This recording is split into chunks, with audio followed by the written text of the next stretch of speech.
if you look at this tank in previous videos, I could get like stuck in walls or other obstacles. Well, now there is a code that I've got in here that prevents that exact thing from ever happening. So I basically won't ever get stuck inside a wall or in a tight corner. And you can see as I try to like press right here, I'm like pushing away from the wall. And it's actually a pretty simple code. You'll also notice my cursor. I had a gameplay test with some friends, and the cursor was something I had to update. So now there's kind of a shadow on it if you look at it real carefully. So even if you have like a yellow cursor on the desert screen here, in fact, let's go ahead and do that. It should be visible.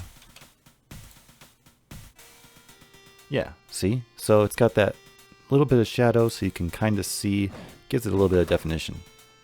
Also, with this coin up here, when I grab it, it has that little text notification pop up. That's also another very simple code. I'll show you how I did that. Another thing is that these tanks, what I realized from doing a 4-player co-op campaign is that you don't always remember what color your friends are.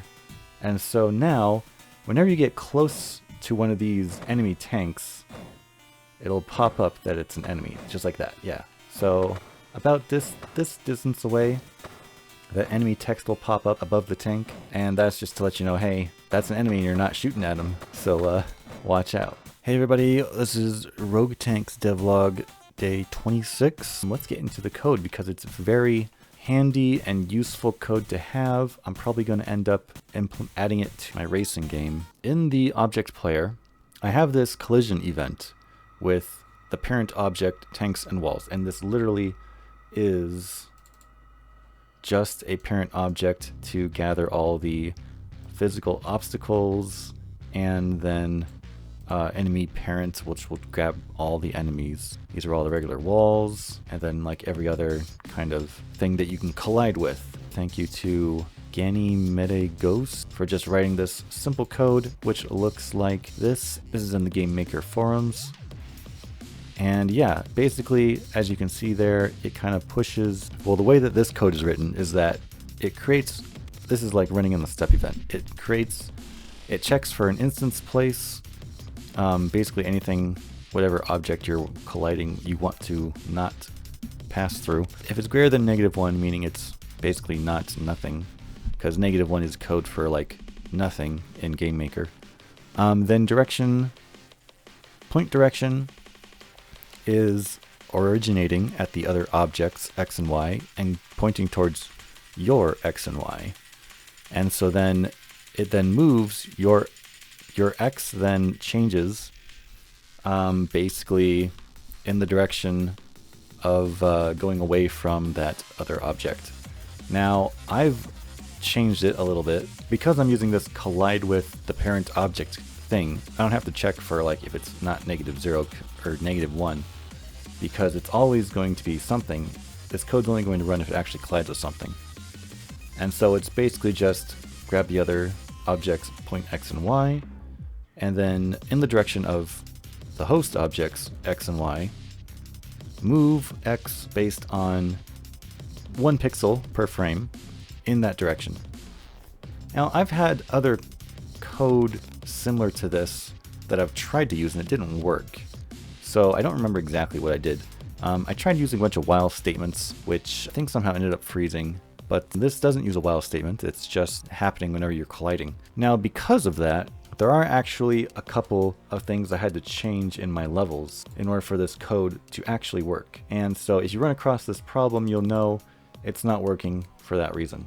So in the past, because in these metal rooms, it only happened in these metal rooms, because these walls specifically, I had in these rooms, these walls were just stretched out like that, like a single wall, because it's uniform, it's a single color basically. Unlike other rooms where, like the log, I didn't stretch those out, I actually tiled them, because when you stretch it out it looks like that, which looks terrible.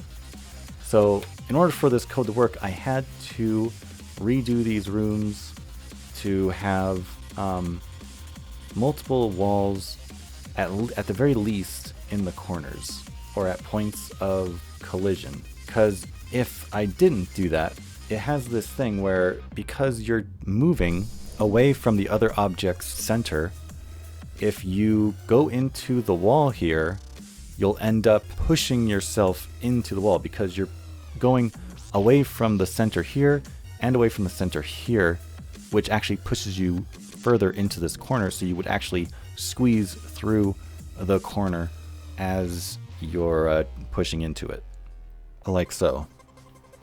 But by splitting it up into multiple objects, now, I mean, if you push against this wall, you're only going to go back. But if you go into the corner, you're going against the origin point in the corner. So you'll never go into the corner because you're colliding with these two walls, which their centers are directly inside the corner. So by putting these extra wall pieces in, it prevents the player object or any enemy object from going into the wall and through the other side.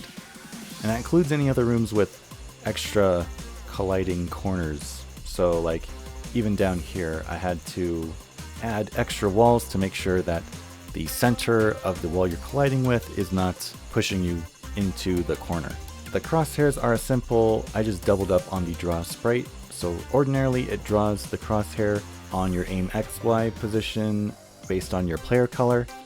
Well, before that, it draws the same thing but 1 pixel down into the right, and it draws it black. So it basically kind of looks like a shadow. And I could increase this.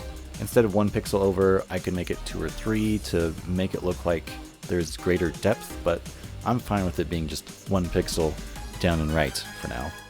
The coin, to create the text pop-up, what I do is I have this new code I added to the regular code of when the player object collides with the coin.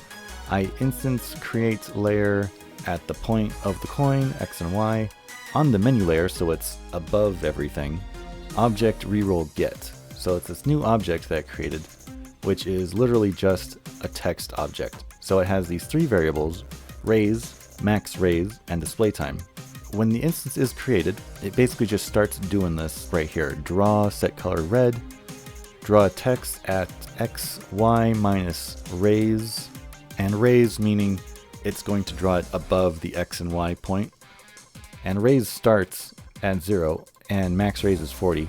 So if raise is less than max raise, then raise is +1. And I could change this to make it go up faster or slower. But it's going to draw the text got reroll coin, and raise is going to increase, so it's going to go up as I'm subtracting that from Y. And then below that, I've got display time ++, and if display time is greater than 120, instance destroy.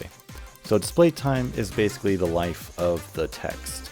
As soon as that hits 120 frames, or 2 seconds in this case, it'll just destroy it. Now, I've been going back and forth within this game itself whether or not I'm using straight up frames or actual seconds to calculate things. As you can see in here, I have the show name and show armor stuff as -1 over game speed, game frames per second. So this is actually going to be safe to use. This code right here would be safe to use regardless of the frame rate your game is playing at.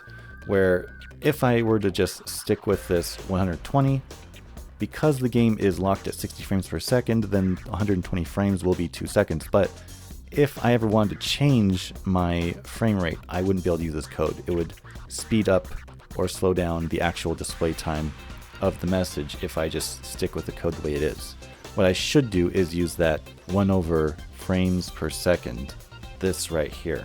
But I should also apply that to, well, no, I guess I don't have to apply that. Well, yeah, I should probably actually apply that to like the raise thing if I really wanted to make it compatible with other frame rates. But I think I'm just committing to make this game locked at 60 frames per second. Everyone seems to like 60 frames per second. I don't think anyone's really demanding a higher frame rate for this simple of a game. So I think I'm going to stick with it the way it is right now. But again, it would be good practice to use this 1 over game speed. If you would like to request greater detail on any of the things that I've covered here, Let me know in the comments below. Thanks for watching, and I'll see you next time.